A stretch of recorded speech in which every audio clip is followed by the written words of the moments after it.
tarde. No Sem Censura de hoje, nós vamos falar de direitos humanos, de intervenção e violência, de teatro e de música. Os nossos convidados são Tim Rescala, que é cantor, compositor, maestro e é também ator cômico, é isso? É o que dizem, né? Já foi, aposentei.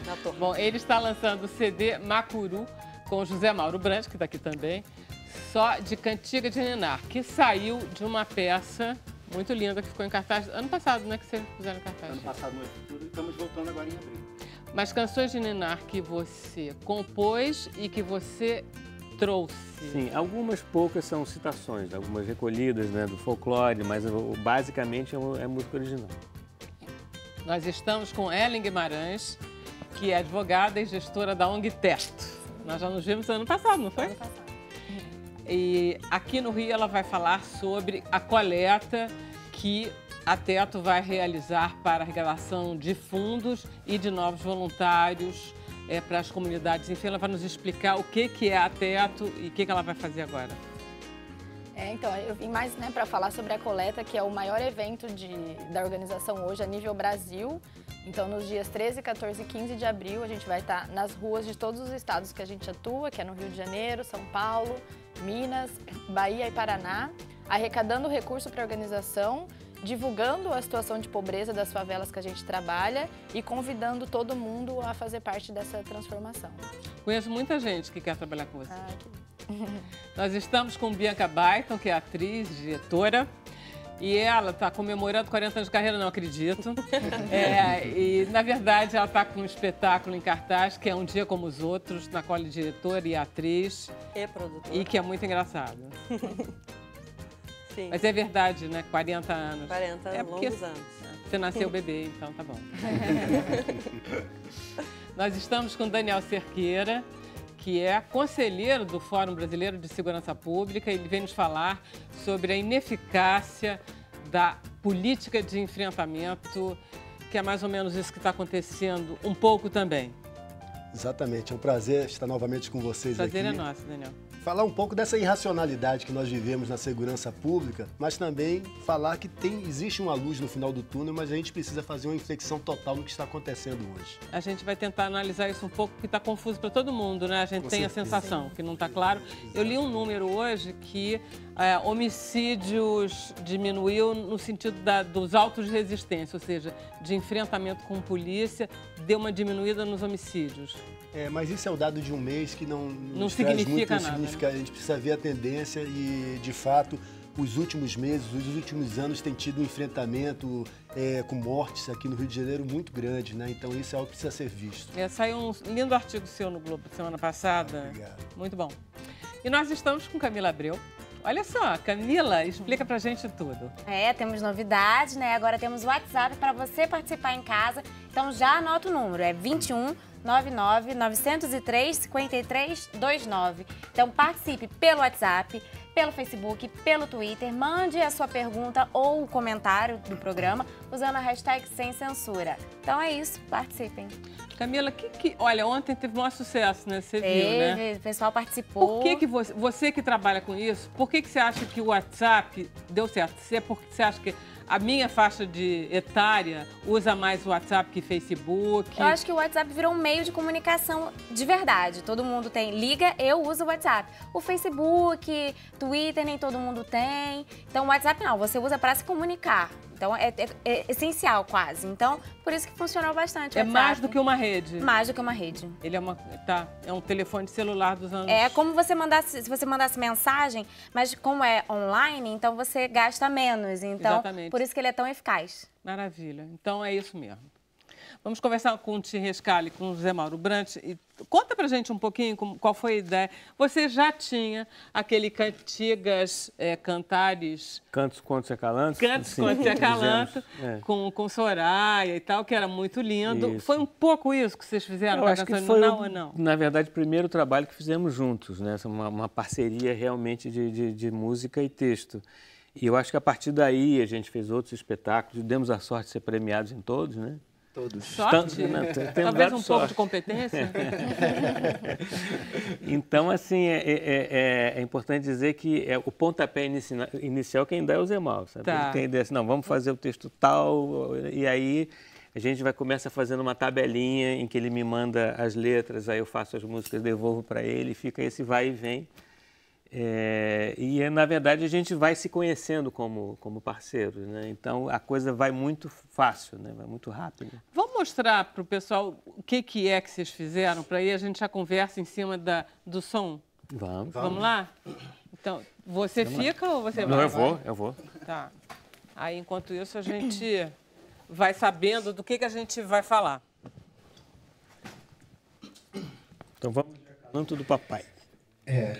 É que cantiga de niná é uma coisa normalmente associada às mulheres, né? Só as mulheres que acalentam. E esse foi o acalanto do papai. Legal.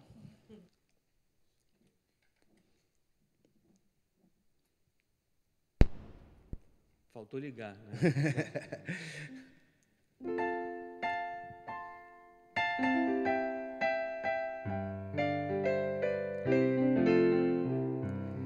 Meu pequenininho, hoje vai ser diferente. É papai que essa noite vem cantar pro seu neném. Vem desajeitado e até meio encabulado, com carinho e cuidado, vem cantar pro seu neném.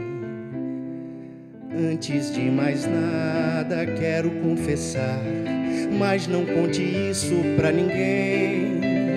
Quando chega a noite e já estou deitado, enorme medo eu sinto também. Medo de careta, de boi da cara preta, medo de conselho, medo de ouvir um não, medo de milícia, medo de polícia, na realidade medo da situação, de não ter dinheiro, de ser brasileiro, medo da cidade, medo de faltar o pão, medo de ir embora se não for a hora do que tem lá fora, medo de pedir perdão. Dorme, neném, papai tem medo, tem. Vem, meu neném, ninar papai também. Dorme, neném. Dorme, neném. Papai tem medo, tem. Tenho também. Vem, meu neném, ninar papai também. Medo de sereia, do homem de areia, do bicho papão e medo de assombração, de pegar piolho, de perder um olho, de chutar macumba, de cachumba e escuridão. Dorme, neném. Dorme, neném. Papai tem medo, tem. Tenho também. Vem, meu neném, neném, ninar papai também. Meu pequenininho.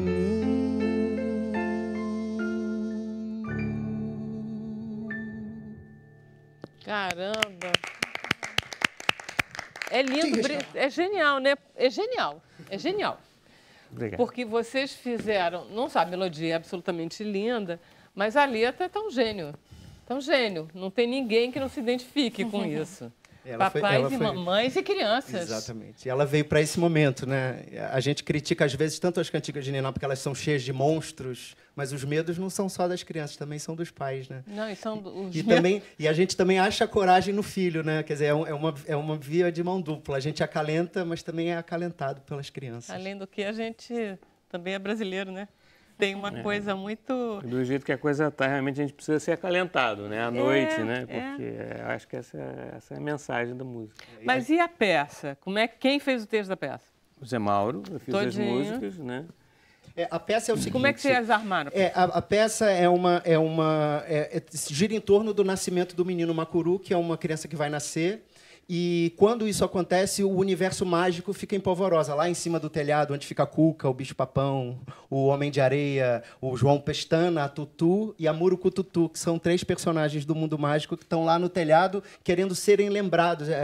Quer dizer, na casa, todos estão querendo adormecer aquela criança que chora sem parar e eles não se lembram que tem alguém que pode ajudá-los. E é a arte, né, a cultura, representado por esses personagens mágicos que vivem no telhado. Então tem esses 2 planos de ação e realmente veio muito por esse momento tão violento do mundo. Eu acho que é a coisa mais carinhosa e amorosa que a gente podia ter feito para o mundo, né?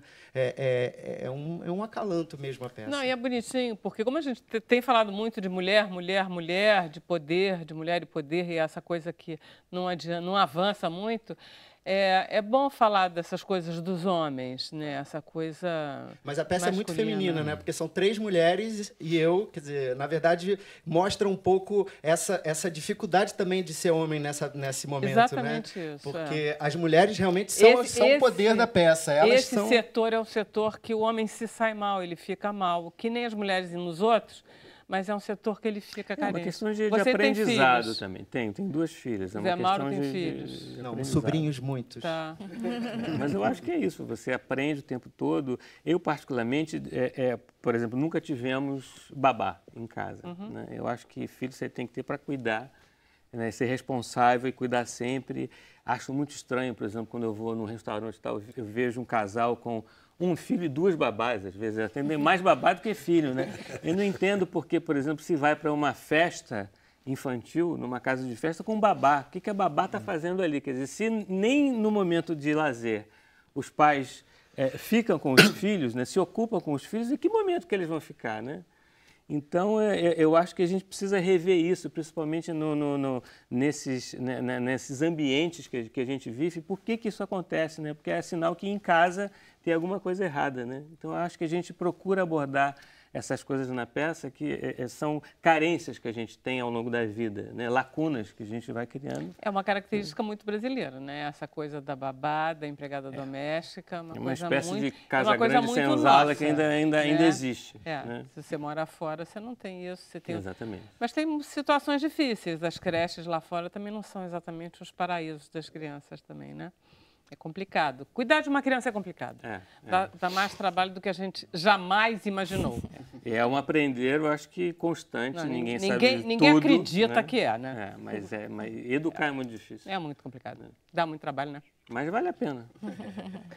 Mas, enfim, vocês estão lançando CD.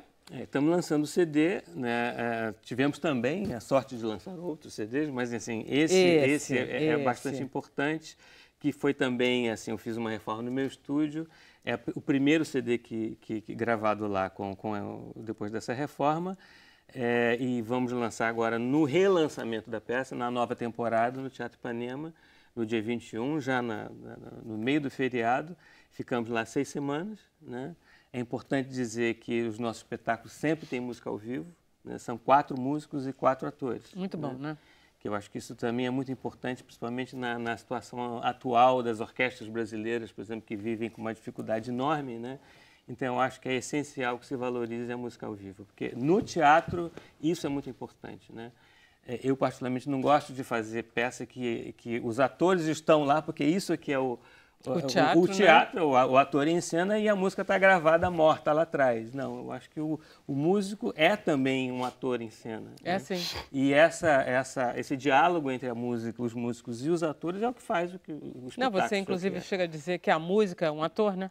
Exatamente. A música é texto, né? Assim como os nossos espetáculos, que são praticamente todos cantados. É só música. Então, dia 21, Teatro Ipanema. Teatro Ipanema, às 16 horas, né? 6 semanas de temporada. Até 27 de maio. Então dá tempo de assistir com calma, levar todas as crianças do mundo. Levam as crianças e os avós também. Muita gente volta para levar a avó. É muito incrível como fez muito sucesso também entre a terceira idade, porque como fala dessa questão das gerações, né? É um espetáculo também circular que ele começa de novo no final, porque assim são as canções, a gente canta para os filhos, que cantam para os filhos e que cantam para os filhos. Então isso tem tocado muito aos adultos também. Então é uma peça que a gente convida qualquer público sensível que queira ouvir uma boa música, um bom teatro. Macuru, musical de Niná, no Teatro Ipanema, a partir do dia 21 de abril. Eu tenho quase certeza que os adultos devem gostar mais até do que as crianças, porque eles é que têm a lembrança. Na verdade, é para a família toda. Né? Mas que a gente, quando a gente tem filho, é que a gente lembra das canções de Niná. Exatamente sobre isso a peça. Nasce aquela criança e fica todo mundo mexido, aí resgatando os seus... Aí que você vai para o passado. Né? Exatamente. É muito bom. Gente, vamos fazer um intervalo, a gente volta já já.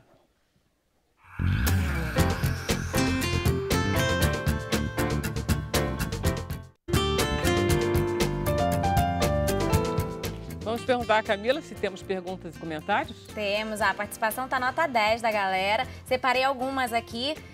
Uma delas é da Ana, de Porto Alegre. Ela comentou: a voz masculina fica especialmente bela na canção de Niná. Bela canção para as crianças de todas as idades.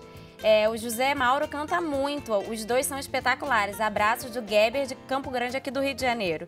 E tem uma pergunta do Cadu Rodrigues, aqui do Rio de Janeiro também, de São Gonçalo, perguntando se o Tim se ele não pensa em voltar a fazer comédia na TV.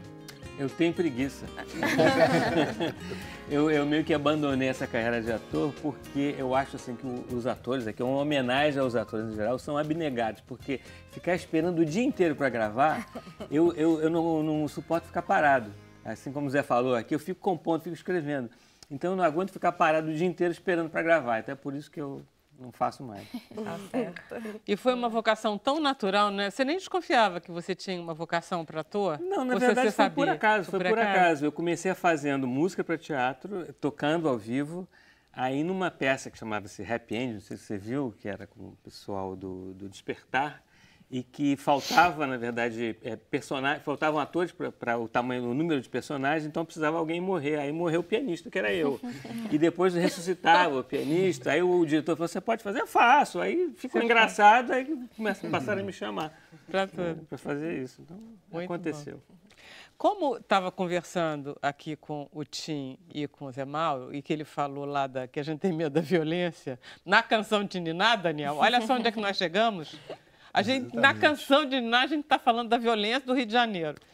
Exatamente. Então, eu acho que eu vou ter que trocar uns passos com eles dois aqui, né? Porque o medo, né, é algo que faz parte do desenvolvimento humano, infantil, né, lidar com o medo, mas o medo também é paralisante. O medo ele impede o desenvolvimento, né, quando esse medo é em demasia.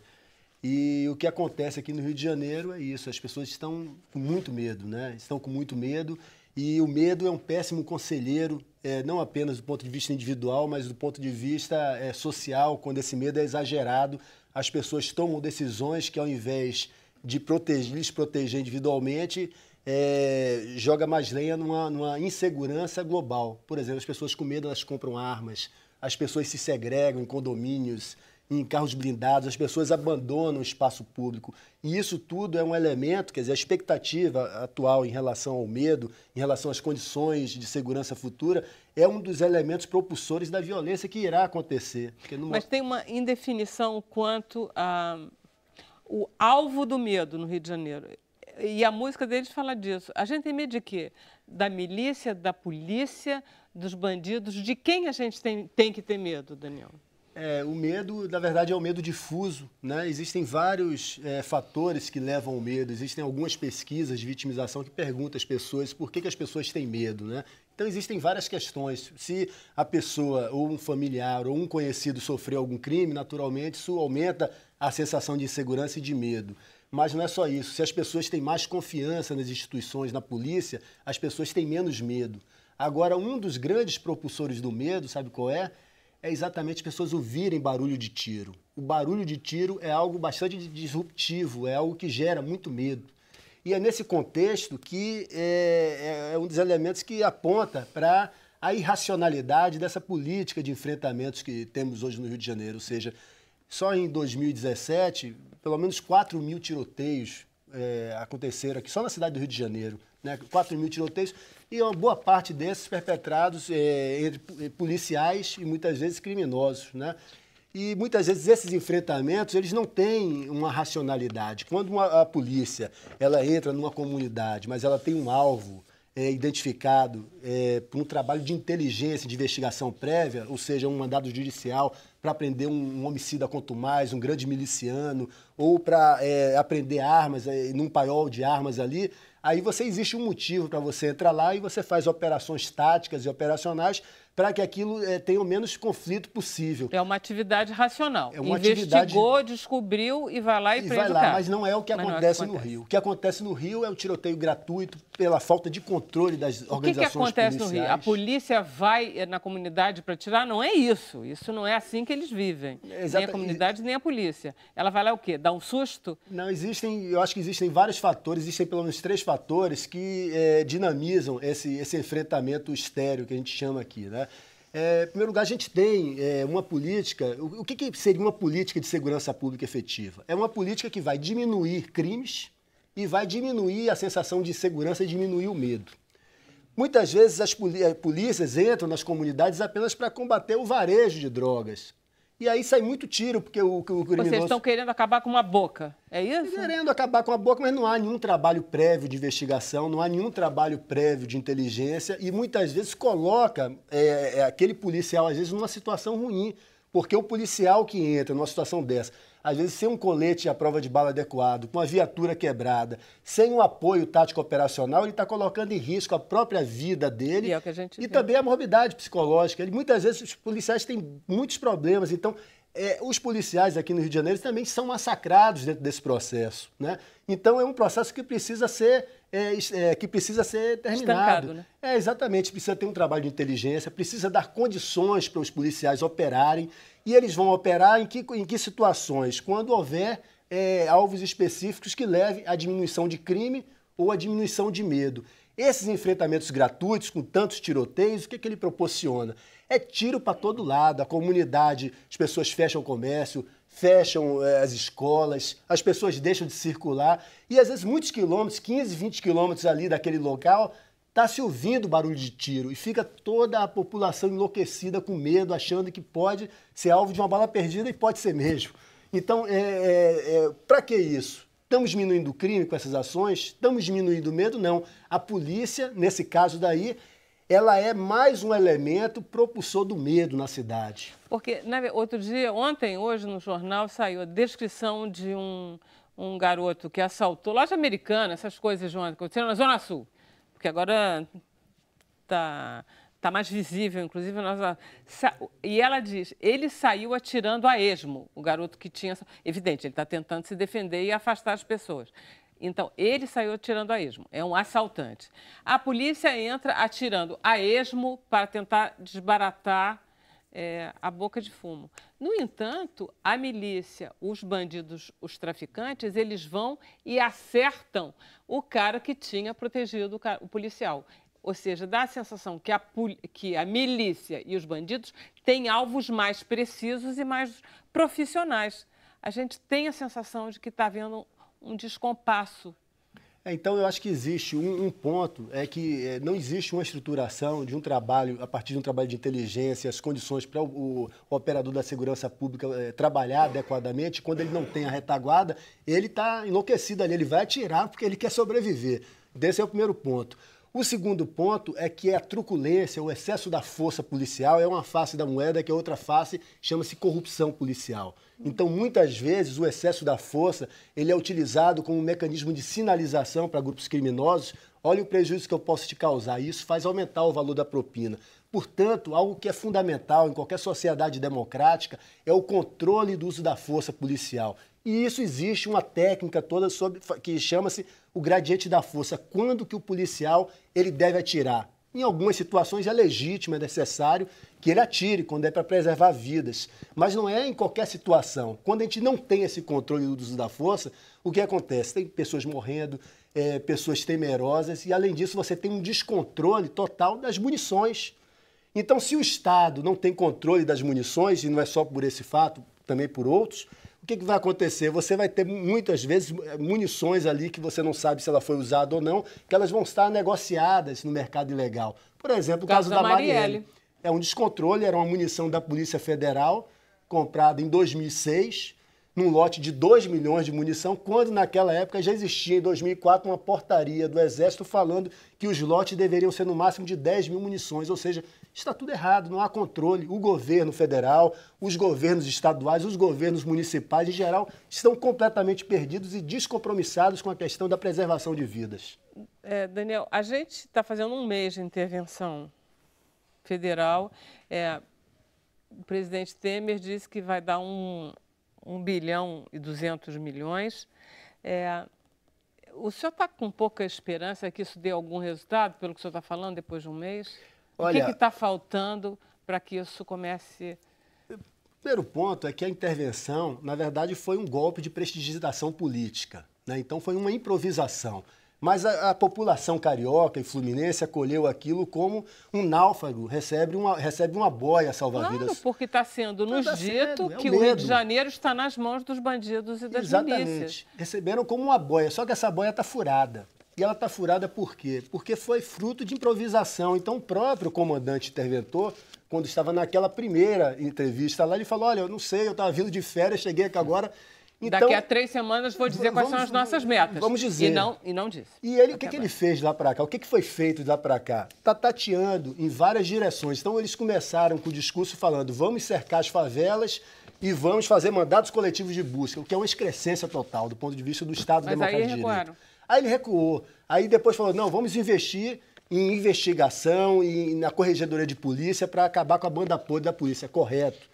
Mas aí depois, agora os tanques estão nas ruas, né? Para dar visibilidade à população que algo está sendo feito. Então, a impressão que existe é o seguinte, está sendo tateando para um lado, para o outro, mas certamente não tem planejamento. E, claro, uma situação que nós chegamos não foi à toa. Nós nos esforçamos muito enquanto sociedade para chegarmos numa situação dessa em que 12% dos homicídios no mundo acontecem no Brasil.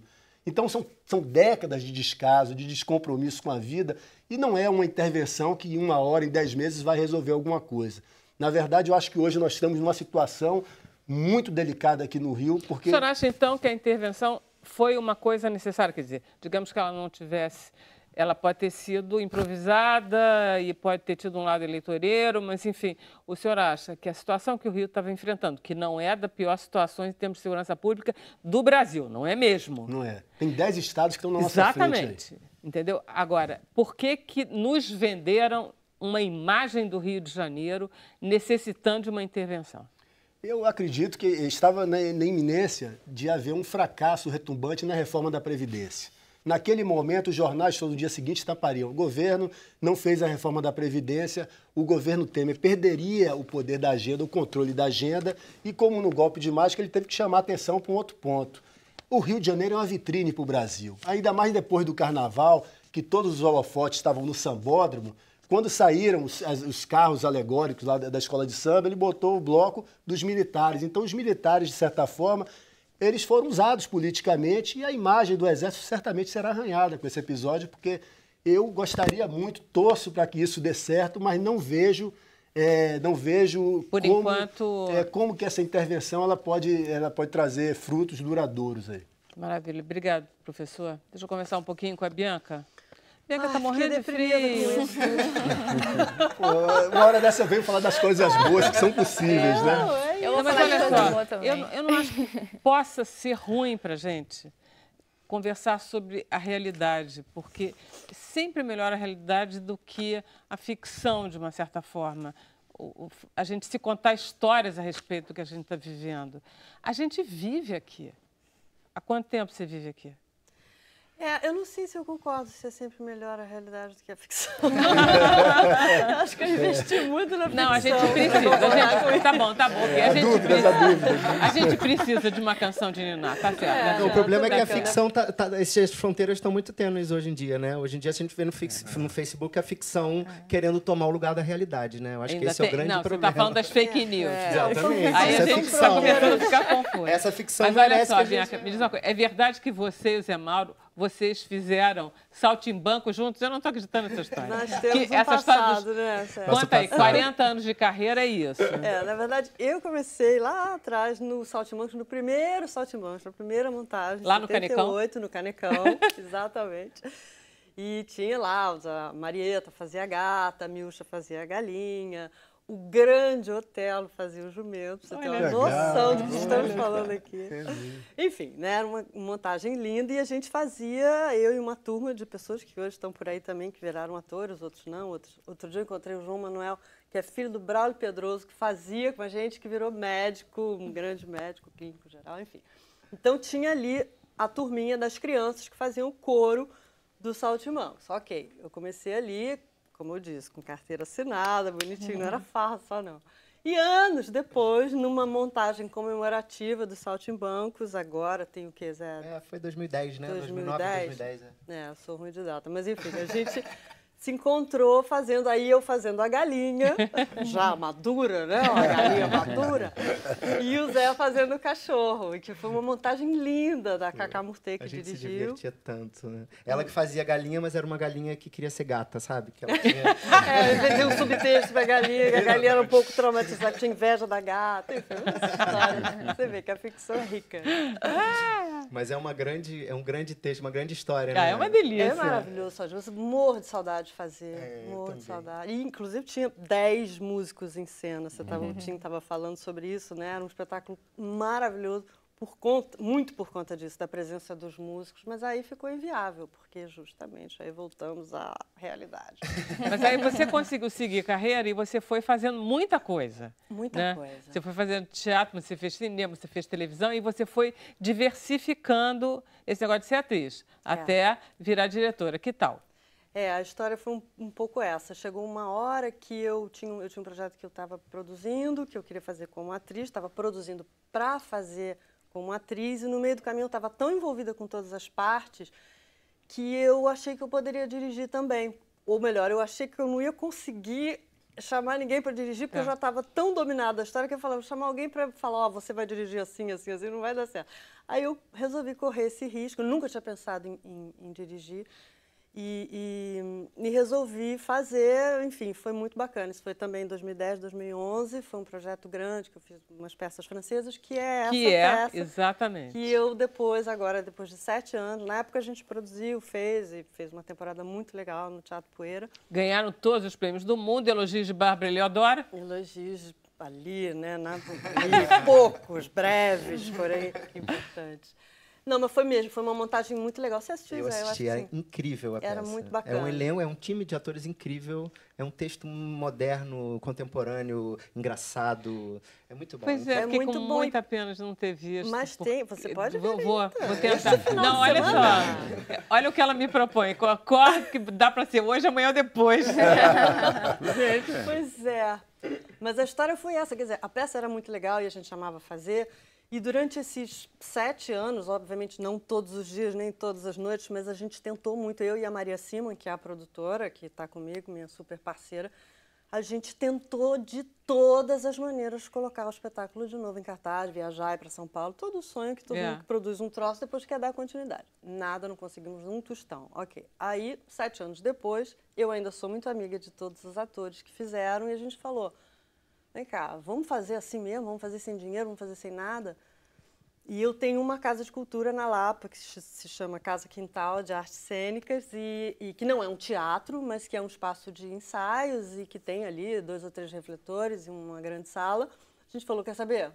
Temos os atores, temos o texto, vamos fazer. E fizemos assim, a seco, a versão... Na época a gente tinha um cenário lindo, né? Tinha, enfim, tudo aquilo que precisava, mas a gente chegou à conclusão que a coisa se sustentava assim. Mas com certeza, se você conseguiu arrebanhar todo mundo de volta, é porque tinha uma coisa muito sólida. Deixa eu mostrar, porque tem um vídeo, não tem? Daniel, mostra aí. Tem de agora ou da época? Isso vai ter um acidente não aqui, sei. não sei não. Tudo bem, minha filha? Você tá esperando que alguém caia pra botar uma luz mais forte, é isso? É, meu filho? Gente, mas tá um calor aqui dentro, não tá não? Engraçado, eu tô com frio. Mas tá um calor danado, como é que você pode dizer Agora, que tá tem frio? uma coisa que eu observei. Você vai falar de novo da minha pochete, mamãe? Não vou falar de novo. Eu disse, essa pochete é brega. Ele não quis acreditar. Brega?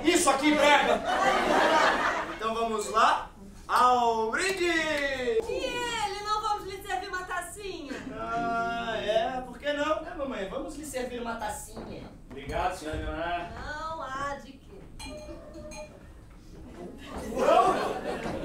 Eu faço um brinde a Ioiô. Tô vendo isso.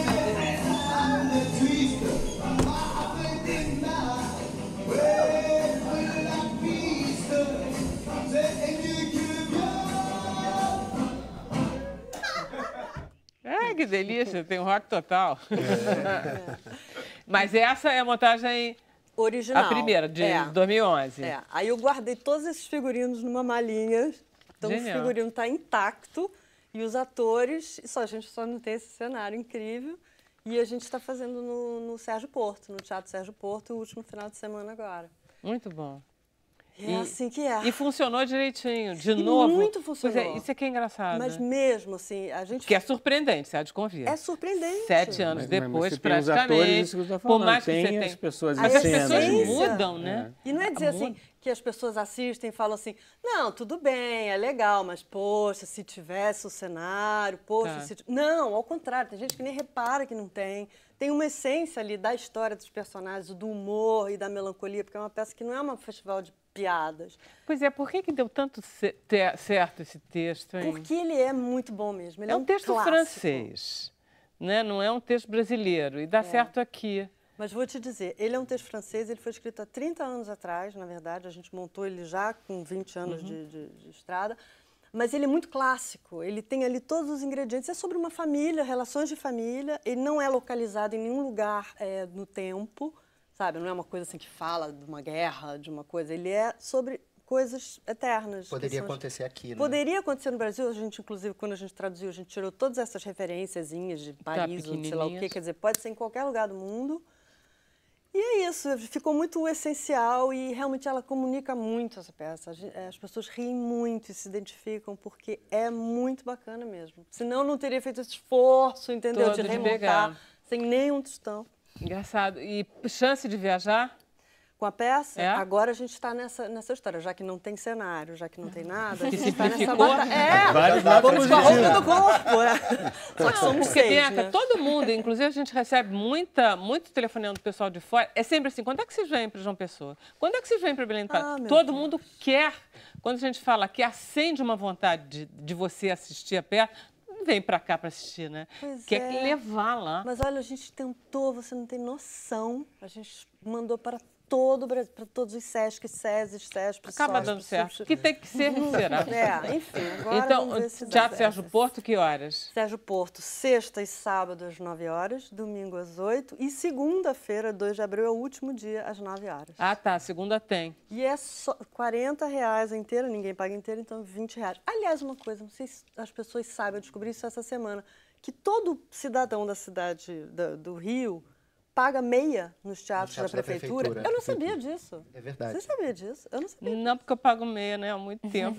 Bom, Inclusive lá no Teatro Ipanema também, hein? Que foi assistir Macuru, também paga 50% se for carioca. No Teatro Mas Ipanema. mas acho o que as Teatro pessoas não Ipanema sabem é do... Da Então, prefeitura gente, olha agora, só, da quem é do prefeitura. Rio paga em Teatro Municipal, não no Meia. Teatro Municipal, que é do Estado. nos teatros da O Teatro da prefeitura, Prefeitura. somente R$20, Gente, pode.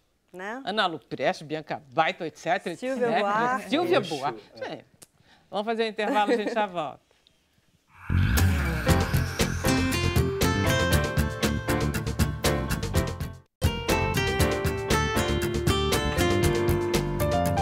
Eu te pergunto quando a gente for pro Facebook, aí eu vou perguntar pro Zé Mauro Brant o que é Macuru, mas só quando a gente for pro Facebook. Vamos conversar com a Camila agora. Temos várias perguntas sobre intervenção para o Daniel. Bom, uma delas é do Humberto Viana, de Vitória, Espírito Santo. Ele pergunta, no melhor dos mundos, quanto tempo levaria para vermos a violência ser trazida a níveis aceitáveis no Rio de Janeiro e no Brasil? Essa é uma pergunta extremamente difícil, né? Porque existem vários passos a ser dados. No começo tem que ter um comprometimento político com a mudança. Segundo, você tem que fazer uma reestruturação das polícias, sobretudo dotando-as de capacidade para fazer um serviço de inteligência e investigação. e hoje, de norte a sul do Brasil, as polícias civis foram sucateadas, então tem que reestruturar esse trabalho de inteligência, mas não adianta fazer um trabalho de inteligência se você deixa alguns policiais corruptos estragarem todo o trabalho. Então tem que fazer uma limpeza da banda podre e aí sim as polícias aqui tem que haver um trabalho de reconhecimento e valorização dos bons profissionais. E aqui no Rio de Janeiro nós temos muito bons policiais em várias ilhas, apenas não existe um sistema que dá os incentivos para que o trabalho seja feito de forma adequada e também não há recursos para que esse trabalho seja feito de forma adequada. Então são vários passos que precisam ser dados, mas como a gente durou mais de 3 décadas, no mínimo, para chegar nessa situação, não vai ser de uma hora para outra que o carioca vai ter aquela sensação de paz e a gente possa trazer os turistas e fazer de Santa Teresa um polo de turismo. Ainda vai durar algum tempo, mas há luz no final do túnel e o trabalho precisa ser começado seriamente. A luz no final do túnel. Vamos lá, vamos conversar um pouquinho com a Ellen Guimarães, que é da ONG Teto. A Teto é muito interessante como proposta e ela tem sucesso como ONG. As pessoas gostam, elas querem participar. Qual é a ideia? Repete tudo de novo, que você já contou. Nós somos uma das luzes no fim do túnel, eu acredito muito nisso.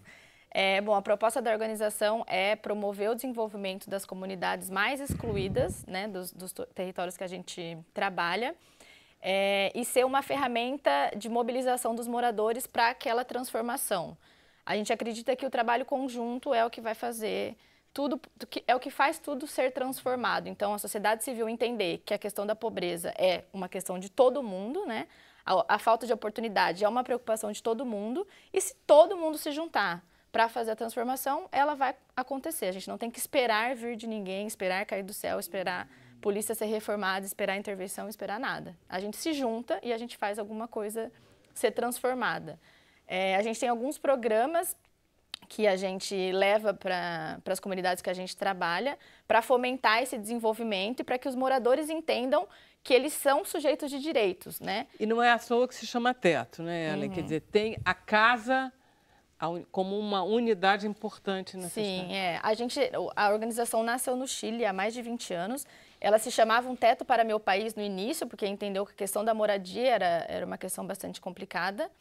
E aí foi indo para todos os países da América Latina, e em 2011 a organização começou a entender que a questão da pobreza ela era multidimensional, né? Não era só a moradia, é todo o entorno da comunidade, são os serviços, o saneamento, o transporte e tudo mais.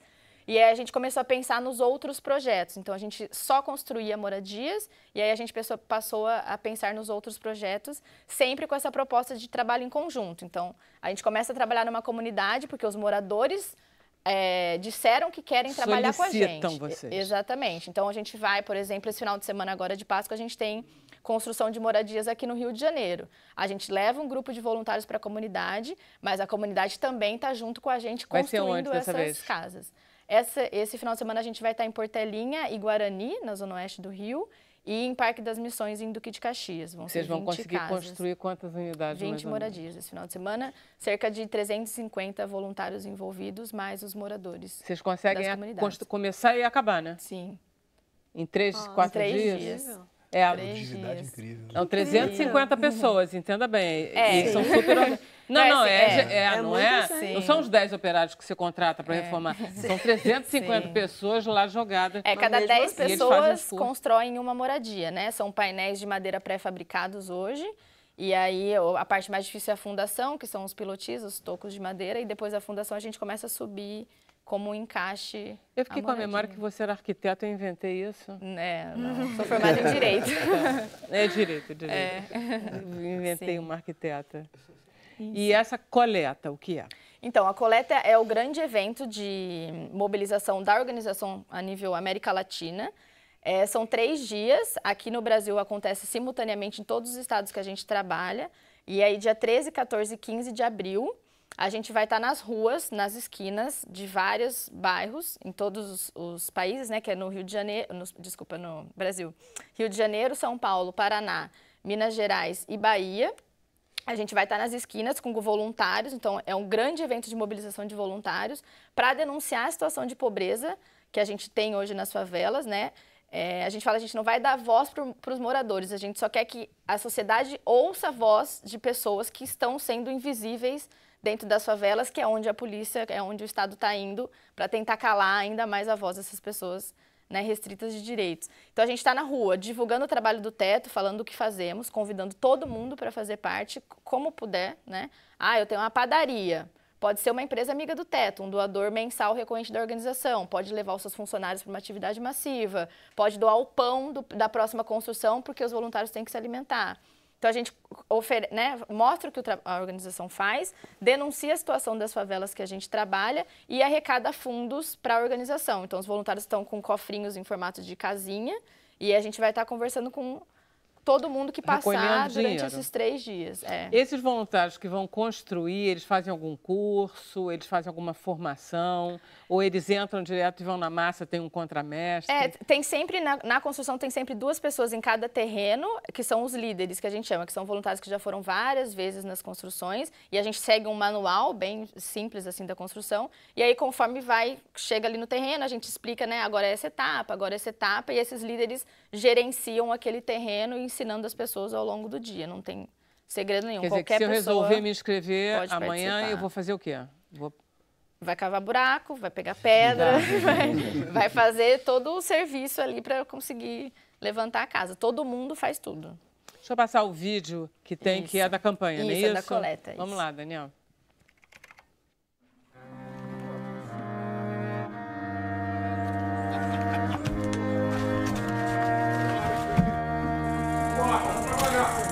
Coloquei a melhor roupa, as crianças mandei chamar.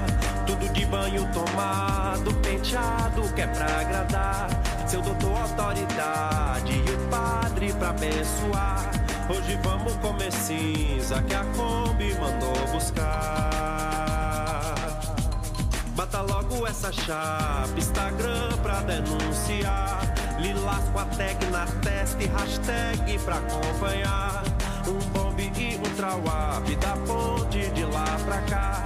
Lute contra este cinza que a Kombi mandou buscar.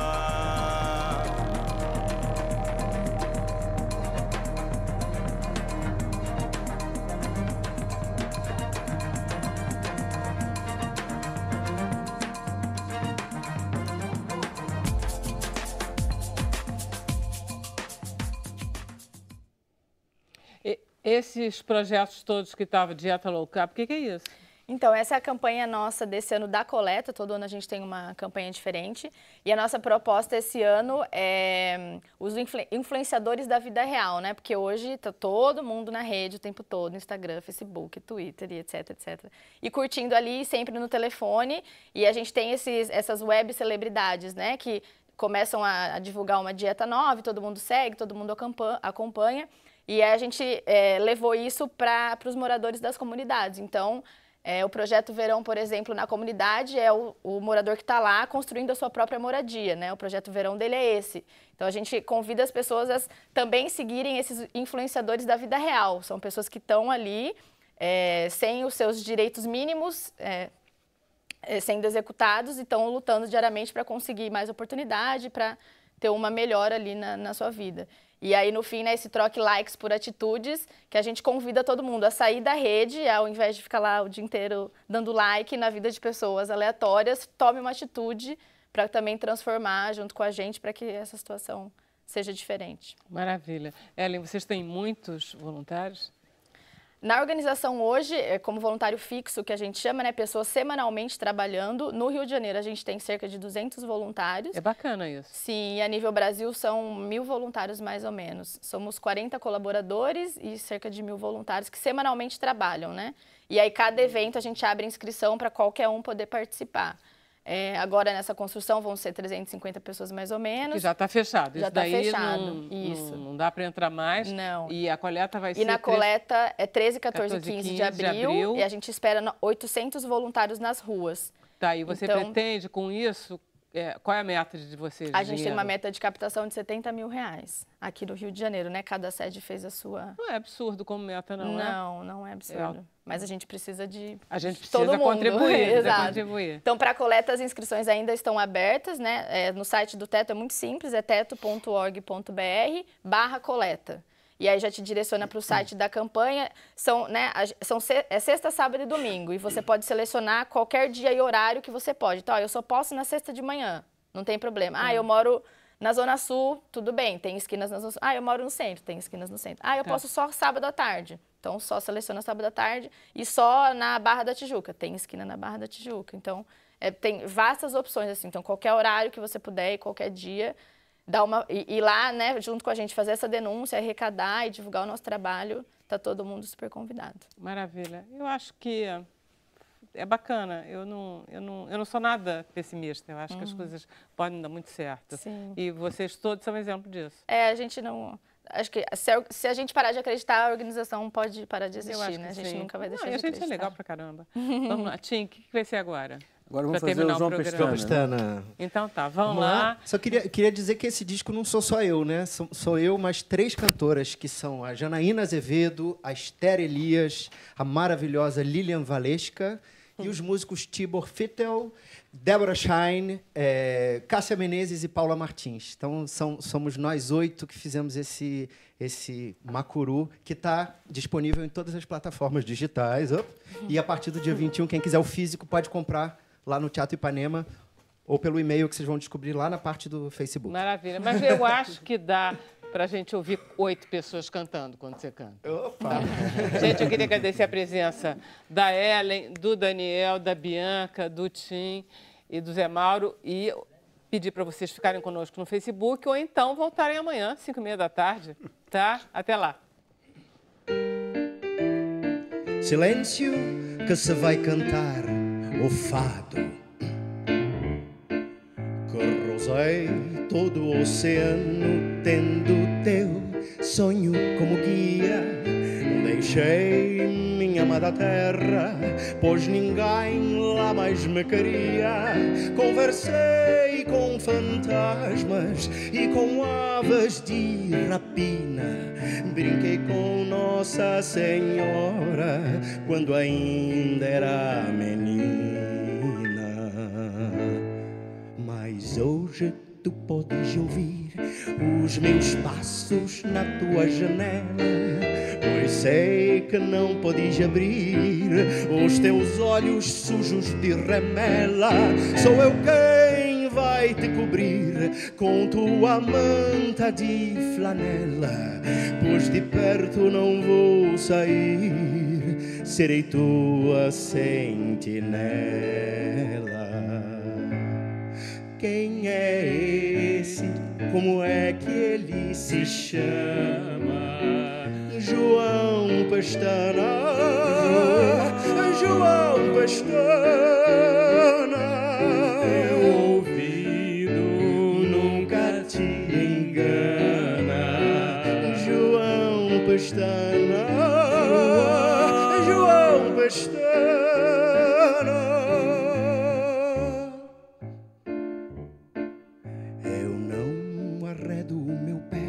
Se eu não te levar pro lado de lá, eu vou, eu juro que vou, pois aqui tu não vais ficar, pois daqui eu não saio, vou morar no teu telhado, até quando tu cá venhas pra ficar bem do meu lado. Vem comigo, menino Macuru, vou te ensinar a sonhar.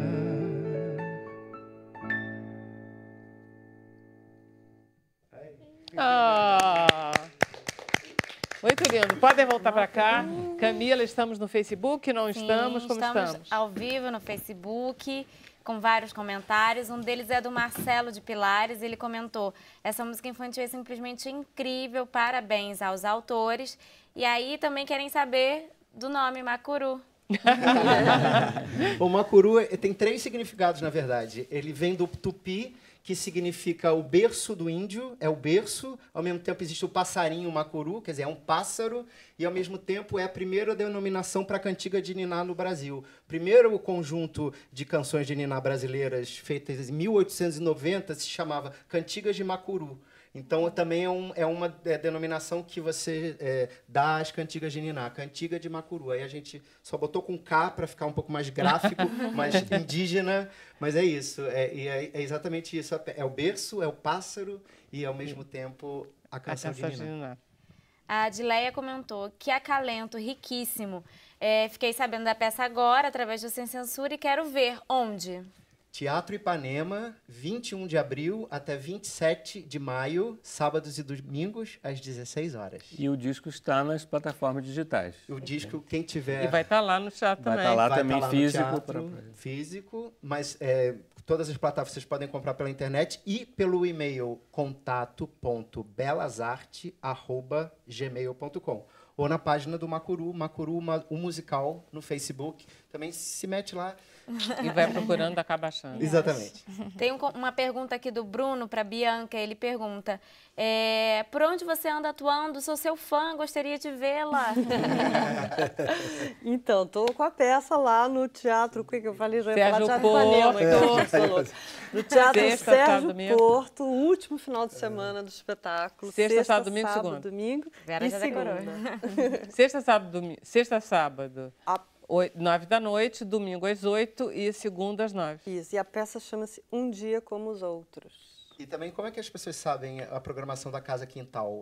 Pois é, até a gente tem a nossa página também no Facebook, Casa Quintal de Artes Cênicas, que tem tudo lá. Tá bom.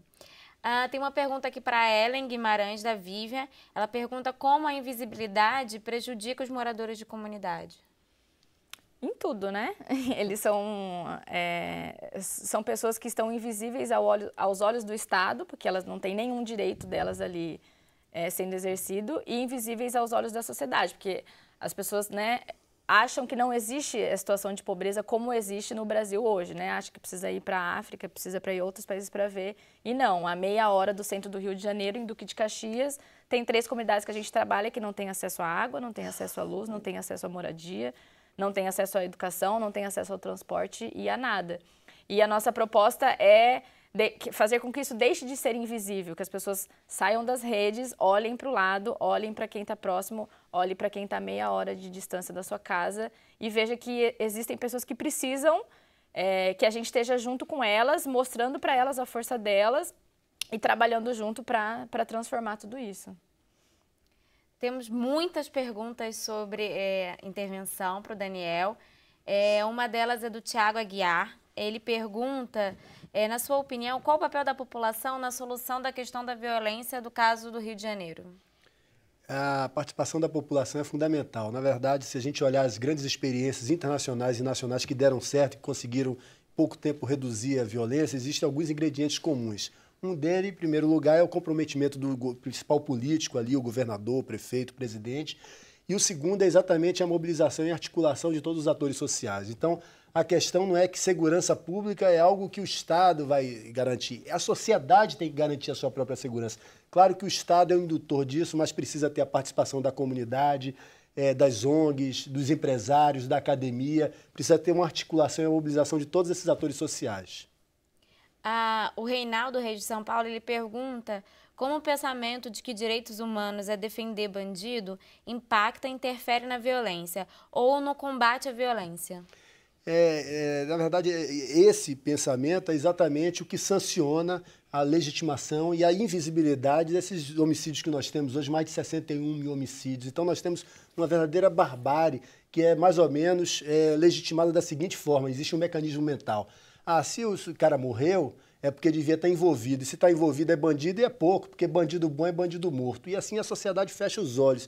E ao fechar os olhos a essa barbárie, a gente fecha os olhos ao descontrole das nossas organizações policiais, a gente fecha os olhos também às políticas que poderiam ser efetivas. E esse discurso, ele na verdade, ele é utilizado pelos que eu chamo os mercadores do medo, que são esses políticos que estão no Congresso lá e que falam precisamos endurecer. Então você veja a que ponto chegamos. Esses mesmos mercadores do medo hoje querem acabar com o Estatuto de Desarmamento, querem dar arma para todo mundo. E numa segunda lei tem um projeto da lei do abate. Quem tiver com arma de fogo na mão, a polícia pode matar, independente da pessoa ter puxado a arma. Ou seja, o que está se querendo? Isso é uma verdadeira loucura. Na verdade, é um incentivo, tem um incentivo político aí por trás, mas na verdade vai na contramão de um Estado de um Estado de Direito, de um processo minimamente civilizatório. Ok. Temos também perguntas para o Tim. Do Bruno de Brasília. Ele fala que ele gostaria de ouvir do grande Tim algo sobre a participação dele na escolinha do professor Raimundo. É verdade. Tiveram vários comentários a respeito disso. É verdade. Não tem nada melhor do que a escolinha. Bom, foi essa experiência, né, como ator que durou Na verdade, continuo ainda um pouquinho, de vez em quando faço alguma coisa, mas não tenho mais essa preocupação de seguir uma carreira, né? Mas a experiência foi ótima. Eu trabalhei muito tempo com o Chico fazendo música, né, para vários programas do Chico, e alguns eu trabalhei como ator.